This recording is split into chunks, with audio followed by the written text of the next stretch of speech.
are the moments, these are the reasons why all of us, all of America, fell in love with Robin Williams. The roles forever burned into our minds as we look back at his decades-long acting career. Here are 9 of his best. Good morning, Vietnam! Hey, this is not a test. This is rock and roll. Time to rock it from the Delta to the DMZ. God, it's hot in here.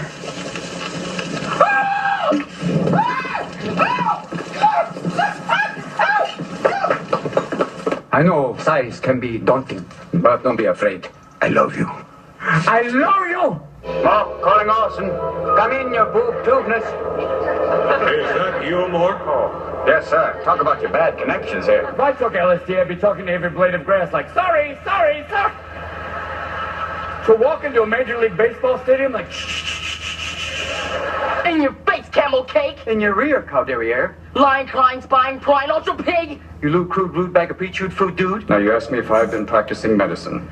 Well, if this means opening your door to those in need, those in pain, caring for them, listening to them, applying a cold cloth until a fever breaks, if this is practicing medicine, if this is treating a patient, then I am guilty as charged, sir. You don't know about real loss, because that only occurs when you love something more than you love yourself. I doubt you've ever dared to love anybody that much. If you listen real close, you can hear them whisper their legacy to you. Go on, lean in. Listen.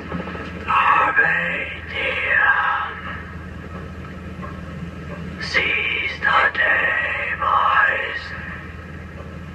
Make your lives extraordinary.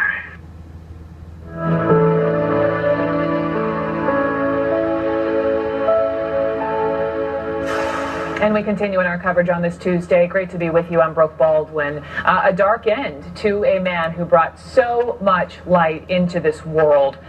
We do have some new information, so I just have to give you a heads up, a warning, as we're getting new information from Marin County investigators in California. The details of Robin Williams' death are disturbing. Investigators giving a graphic account of what his personal assistant found inside of Robin Williams' home. Take a listen. Mr. Williams' personal assistant became concerned at approximately 11:45 a.m. when he failed to respond to knocks on his bedroom door. At that time, the personal assistant was able to gain access to Mr. Williams' bedroom and entered the bedroom to find Mr. Williams clothed in a seated position, unresponsive, with a belt secured around his neck, with the other end of the belt wedged between the closed closet door and the door frame. We also, in listening to that news conference, learned that a small bloodied pocket knife was discovered near his body, his left wrist covered with superficial wounds. Let's go straight to the Marin County Sheriff's Department, to our own Ted Rollins, who is standing by, who was a part of that news conference. And Ted, it was horrendous just to listen to these details, gruesome, part of the investigation. Tell me what else the police said just a little while ago. Well, Brooke, they really did paint a picture of what happened. 10:30 the night before he was found, he was last seen by his wife. She went to sleep in another room. He, at some point, they don't know when, then went into the room where he was later found. At 10:30 the next morning, she left the house thinking that he was still asleep.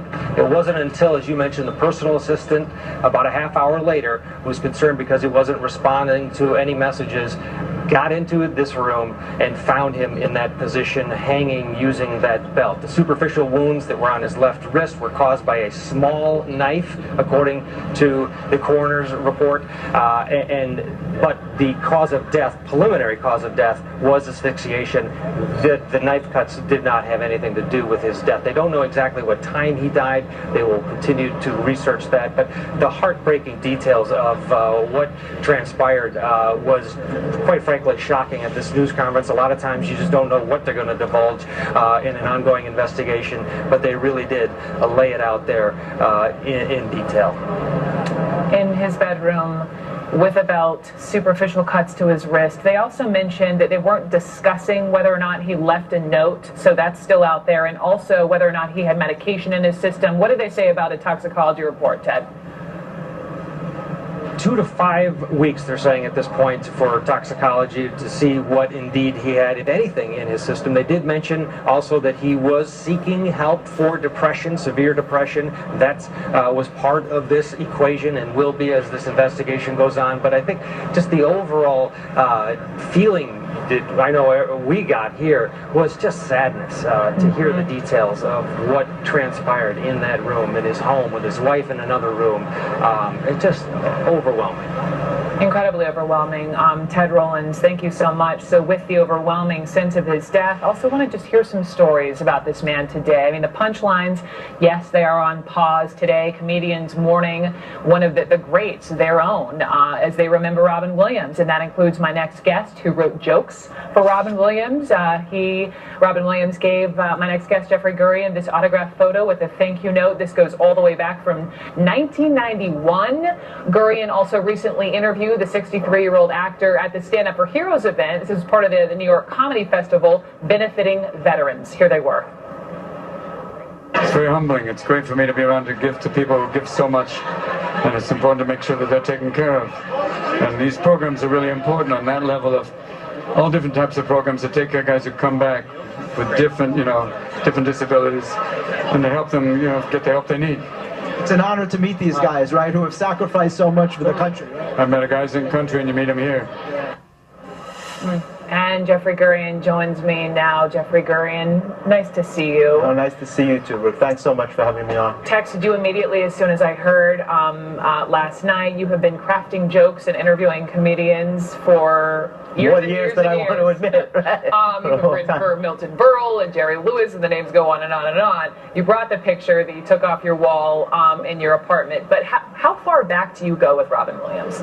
I first met him through Jack Rowlands, probably in the late 70s or early 80s. Jack was his manager, Woody Allen's manager, Billy Crystal's manager, and he was such a kind man, and he took a liking to me for whatever reason, and he arranged for me to meet with Robin and Billy at his office, because I used to live at his office. I couldn't believe that I ever knew a man named like Jack Rowlands, What was he like? And then Jack or Robin? Robin was like? He was larger than life, always, just so fun and always on. And our paths had crossed several times throughout the years, but it wasn't until 1991. I had written for the Friars Roast for many years, and they were roasting Richard Pryor in 1991. Okay. And I had sent Robin some jokes, and it looked like he wasn't going to do anything. And then I brought jokes with me that day to the event, and I went up to the dais and I gave them to him, and he wound up doing.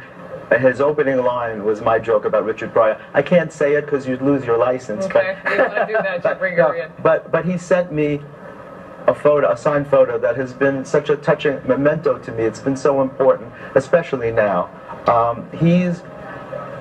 You never see, people pass away every day, but you don't see this kind of a response, a worldwide response. He was so much more than just a comedian and an actor. He was an icon and actually received the Icon Award from Comedy Central a couple of years ago. You were on Sirius XM Radio last night with Ron and Fez, at night till 1 o'clock in the morning because people kept calling in, comedians kept calling in.